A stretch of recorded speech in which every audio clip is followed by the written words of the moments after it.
हिंदवी स्वराज्याचे संस्थापक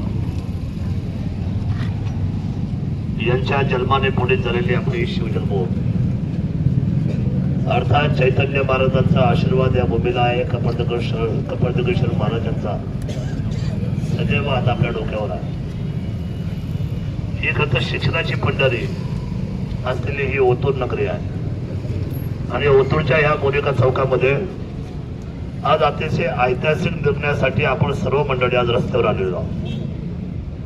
तो निर्णय असा आहे की शासनाने कुणालाही विश्वासात न घेता जे अनेक वर्षापासून म्हणजे ब्रिटिश काळापासून माळशेज पासून तर आपण नगर जोडलं गेला पाहिजे आणि पुण्यापासून आपण नाशिकला जोडलं गेलं पाहिजे हे लोहमार्ग पूर्वीपासून प्रस्थापित आहे. म्हणजे आपल्याही सर्वांच्या जन्माच्या अगोदरपासून आपल्या काही जाणकार लोकांनी याच्यावर वारंवार हे आंदोलन करण्याचा प्रयत्न केला, दिल्लीच्या तख्तावर आवाज द्यायचा प्रयत्न केला, परंतु त्याच्यामधून सरते शेवटी आपल्याला मागच्या 10 वर्षामध्ये एक चांगलं उत्तर आलं.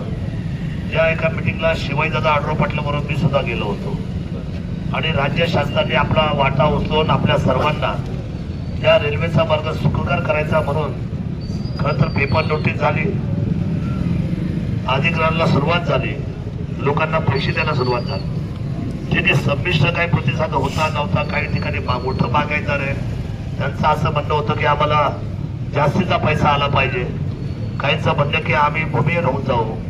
तर बरेचशी लोक जी आपण सोडून इथं आहे, आपण आंबेगावची नगर सोडली तर खालच्या सगळ्या नगरच्या लोकांना असं वाटतं, संगमनेर खेडे मोठा या सगळ्या लोकांना वसंतराव की रेल्वे गेलं तर आम्हाला खरा जास्त पैसा मिळणार.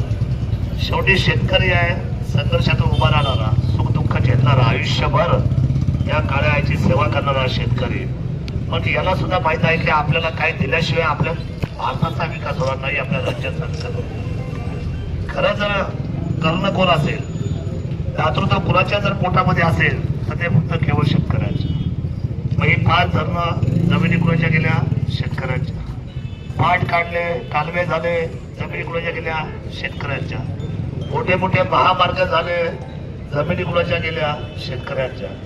GMRT आलं, जमीन कुणाच्या गेल्या, शेतकऱ्यांच्या.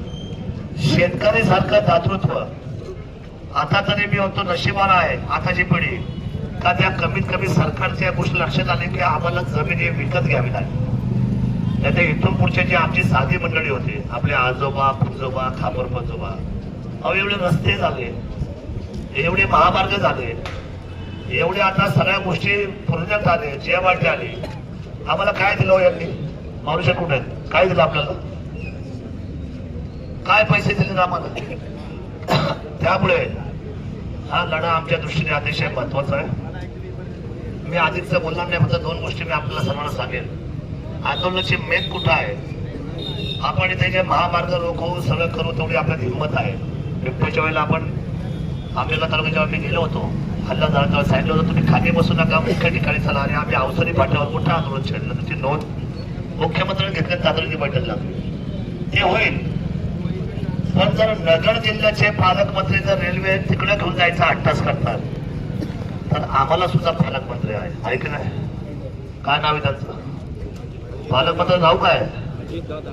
अजितदादा पवार. हे आपल्या सर्वांचे आहेत ना, आपल्या सर्वांचे. मला असं वाटतं की पालकमंत्र्यांना आपण पहिलं भेटलं पाहिजे सर्वांनी. आजी माझे खासदार, आजी माझे आमदार, सुकाणू समितीची आपण सगळ्या तालुक्याची तयार करू. खेड, साखर, आंबेगाव, पुण्याला देगर, अकोले, सिन्नर, शेवट नाशिक पर्यंत ही सुकाणू समिती आपण तयार करू ना. ज्या ज्या लोकांनी याच्यात योगदान दिलंय, ज्या लोकांना याच्यामध्ये बरोबर काम करायचंय, अशी सगळ्यांची सुंदर आपण चयन तयार करू. परंतु पुणे जिल्ह्याच्या ह्या बाउंड्रीपर्यंत त्या बाउंड्रीपर्यंत आपण सगळी साधारण मंडळी आहोत. म्हणजे नगरच्या जमिनीपेक्षा आपल्या जमिनीची किंमत केव्हाही जास्त आहे, केव्हाही ह्या रात्रीला. मग आपल्या जमिनीला तोला मुलाचा भाव आणि आमच्या जमिनीला ह्या पुणे जिल्ह्याच्या असलेल्या क्रांतीची व्यवस्थेची ही असलेली सेमी स्पीड असलेली रेल्वे जी तुम्ही मार्गस्थ केली होती, जी तुम्ही मान्य केली होती, जगभरामध्ये 14 देशांमध्ये GMRT पेक्षा सेन्सिटिव्ह प्रोजेक्ट मधून 2 प्रोजेक्टच्या मधून रेल्वे गेलेली आहे. 2 प्रोजेक्टच्या मधून म्हणजे अद्ययावत टेक्नॉलॉजी ते वापरू शकतात, आम्हाला काय अडचण आहे.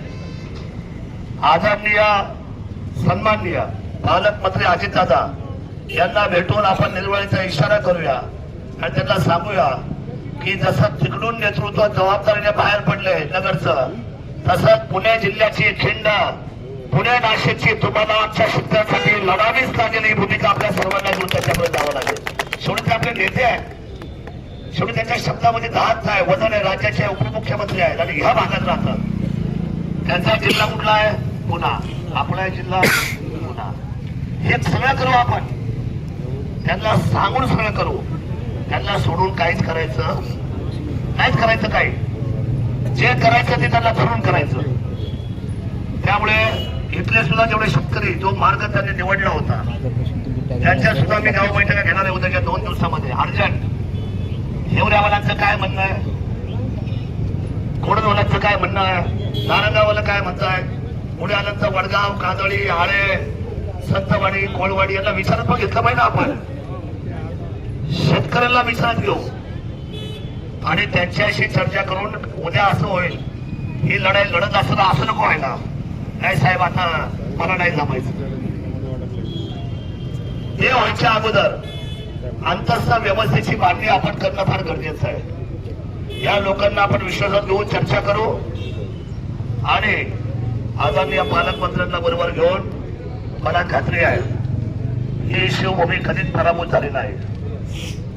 आम्ही उत्तर देऊ नगर जिल्ह्याच्या लोकांना जर आता ही रेल्वे झाली तर फक्त नाशिक आणि आमच्या बसलेल्या जुन्नर मधून, पुण्यापासून तर जुन्नर पासून तर थेट नाशिक पर्यंत होईल एवढा विश्वास आपल्या सर्वांच्या वतीने व्यक्त करतो.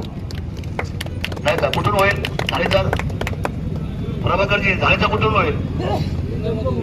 आपल्या आधी शिवभूमीतून. तुम्हाला ऑलरेडी 2 लाईनी आहेत. शिर्डीला जाते पुण्यावरून, तुम्ही नगरहून जाताय पुण्याला, शिर्डीला, पुण्याला. तुम्ही आम्हाला का सोडलं? आमची अवस्था काय आहे? त्यामुळे मला असं वाटतं की हा अतिशय जबाबदारीचा विषय.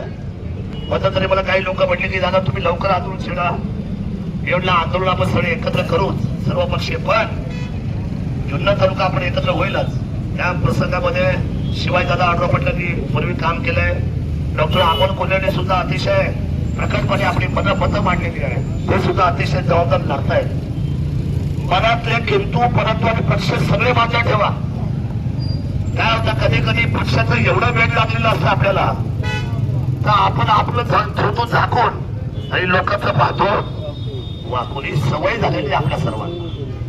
मला असं वाटतं की हे सर्व राजकीय जोडे बाजूला ठेवून आपण सर्वांनी शिवभूमीच्या सन्मानासाठी आणि पुणे जिल्ह्याच्या वैभवासाठी आणि माझ्या जुन्नर तालुक्यापासून तर या पुण्या नाशिकचं जे स्वप्न ब्रिटिश काळापासून आहे, ही लोहमार्ग आज प्रस्तावित आहे, खूप वर्षापासून चाललंय. कारण हे सेंट्रलाइज असलेली जागा आहे. जुन्नर ही सेंट्रलाइज आहे. इथून नाशिक 100 किलोमीटर, इथून नगर 60 किलोमीटर, इथून पुन्हा 100 किलोमीटर, इथून मुंबई 100 किलोमीटर. मला एक सांगावं, आम्ही एकच रेल्वे नाही म्हणत आहे. आमचं भांडण आता जोरात होणार आहे. आमच्या थोड्या जागा जरी गेल्या तरी चालतील, परंतु आम्हाला पुन्हा नाशिक तर आम्ही जिंकूच, पण पुन्हा नाशिक बरोबर महाशेठ नगर सुद्धा घेतल्याशिवाय आम्ही राहण्याचा या विश्वास पुन्हा तुम्हाला या ठिकाणी द्यायचा आहे. त्या दोन्ही लढायला आपल्याला लढल्या पाहिजेत, ताकदीत लढल्या पाहिजेत. एकदा जन आक्रोश उभा राहिला तर ह्या लोकशाहीमध्ये काही होऊ शकतं. शिवाय लोकशाहीपेक्षा कोणी या जगामध्ये मोठा, जनतेपेक्षा कोणी मोठा, सगळ्या खुर्च्या या जनतेच्या समर्पित आहेत. त्यामुळे मला असं वाटतं की ही लढाई आपण लढली पाहिजे. आता काही लोक होतं तुम्ही सरकारमध्ये तुम्ही लढा. अरे बाबा, सरकार जनतेचं आहे. सरकार कधीच कुठल्या माणसाचं नसतं. सरकार हे जनतेचं आहे.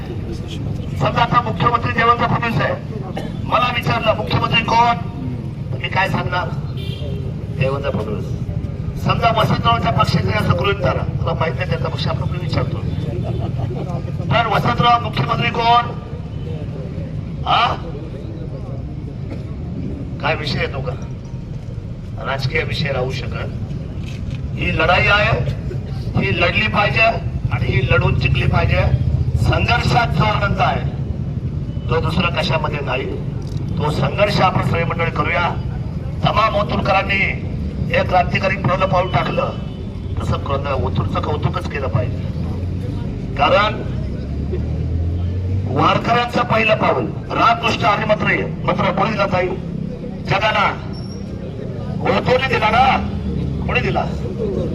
रामकृष्ण हरी मंत्र. आणि शिक्षणाची गंगा थोडं हुशारीचं काय हो. मला खात्री आहे की आज ह्या भूमीमध्ये आपण उभं राहिलो ना, ही भूमी आपल्याला विजय दिल्याशिवाय राहणार नाही एवढा विश्वास व्यक्त करतो आणि माझ्या शब्दाला विराम देतो. जय हिंद. दादा एक मिनिट.